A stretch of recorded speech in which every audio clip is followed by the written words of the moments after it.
Decíamos hoy, el fin de semana más de uno se vio sorprendido por una luz en el cielo de nuestra zona, se vio en Rosario, en Paraná, aquí en la ciudad de Crespo también, se habla de una bola de fuego y queríamos conocer qué fue, a qué se debe, cuáles son las consecuencias o todo lo que circunda este hecho, ¿no? Y estamos en contacto con Walter Elías de la Asociación Entrerriana de Astronomía, a quien agradecemos muchísimo su tiempo. Walter, ¿cómo anda? Buen día, Jessica lo saluda.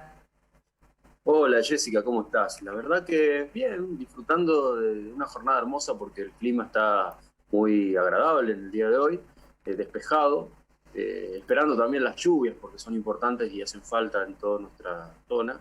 Así que bien, arrancando la semana. Tuvimos un, Nos sorprendió. Eso le iba a decir, ¿no? Tuvimos un re lindo fin de semana, despejado. ¿Eso ayudó también de que este fenómeno sea apreciado como se lo vio? En realidad el buen clima ayuda porque al no haber nubes se pueden ver este tipo de objetos ingresando en nuestra atmósfera, nada más que eso. Después lo demás tiene que ver ya con otras variables, por ejemplo, el tamaño del objeto, la velocidad a la que ingresa, etcétera.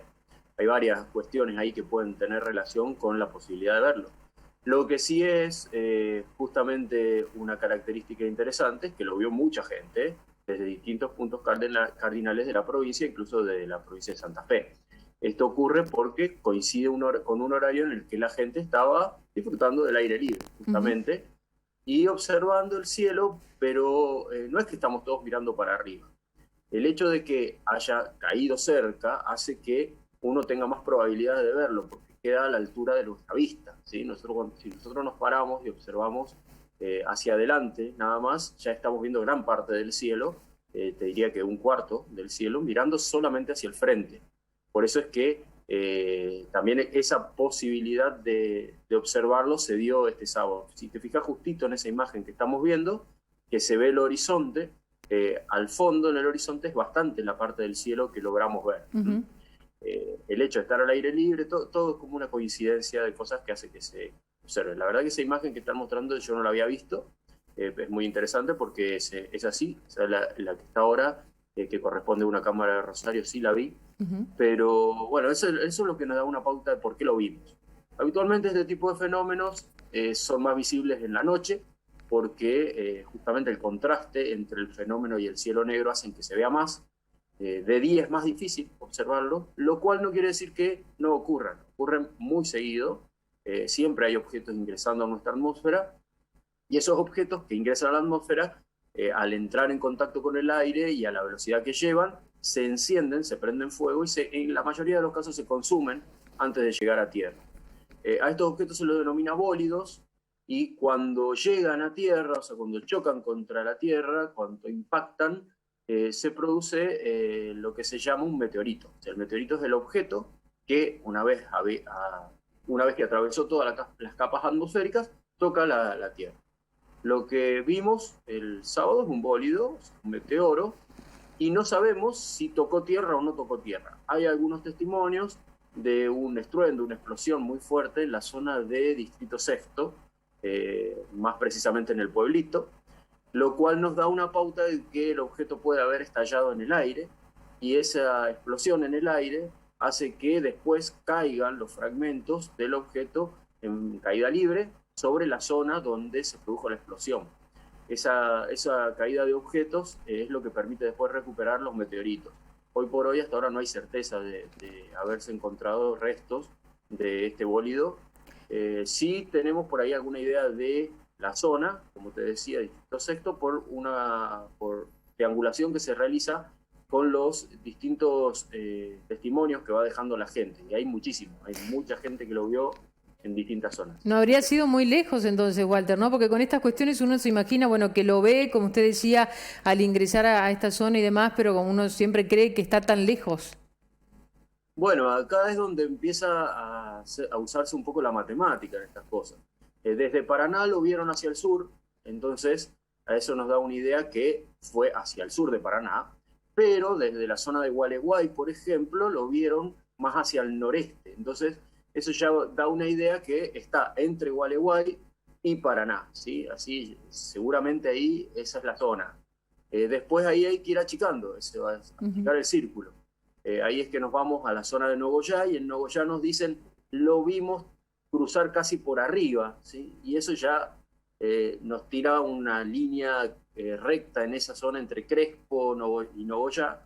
Crespo, Nogoyá, la zona también de Ramírez, Aranguren. Por eso es que vamos achicando ahí el círculo, ¿no? Y ya después, desde Nogoyá, la gente que está más al norte, un poquito hacia el este de Nogoyá, dicen que lo vieron, ya empezaron a escuchar ruidos, ¿sí? Escucharon como una especie de explosión, y la gente del pueblito dice que escuchó como una bomba de estruendo. Entonces, eso nos va llevando hacia esa zona, ¿sí? Walter, ¿esto sería normal? Como usted decía, ¿podría no desintegrarse también? Usted hacía mención de que seguramente se desintegró. ¿Podría no desintegrarse? Bueno, la explosión nos da la idea de que se desintegró. Eso ya es... Generalmente cuando ocurre una explosión en la atmósfera es porque el objeto se desintegra. En la mayoría de los casos se desintegran. ¿Por qué? Porque la mayoría de los objetos de este tipo, los objetos que la Tierra se va encontrando en su viaje a través de su órbita, son objetos rocosos. Y esos objetos rocosos tienen materiales que al entrar en temperatura, al producirse de la incandescencia, hacen que aumente la presión interna del objeto y llega un punto en que esa presión es tan grande que lo hace estallar, ¿sí? Eso es bastante común en los objetos que son de tipo rocoso. Por el color, tanto de los videos, de las fotos que hay, como lo que la gente ha observado, que es un color más tirando a anaranjado, amarillento, nos da una idea de que los componentes son componentes relacionados con el calcio, con el sodio, con el estroncio, que están al principio de la tabla periódica, y son los mismos componentes que tiene una roca. Por eso es que podemos conjeturar que estalló en el aire y que los fragmentos deben haber caído en fragmentos pequeños. ¿Qué ocurre cuando son de hierro? ¿Qué ocurre cuando el meteoro es de hierro? Cuando el meteoro es de hierro es mucho más complejo, es mucho más denso, y eso hace que haya más probabilidad de que toque tierra sin romperse. Creemos que no es el caso porque no es la gran mayoría, hay un alto porcentaje de meteoros que son rocosos, ¿sí? Walter, en este caso, teniendo en cuenta que el canal se ve en esa zona que usted hacía mención, ¿le sirve a ustedes, obviamente, no? Si alguien encuentra algo raro, como de alguna... ¿Es posible encontrar un pedacito de eso que se desintegra? Sí, por supuesto que sí. Si alguien de la zona puede encontrar un meteorito, o sea, un fragmento, lo primero que tiene que hacer es contactarnos. Si encuentran, va a ser una piedra negra, ¿sí?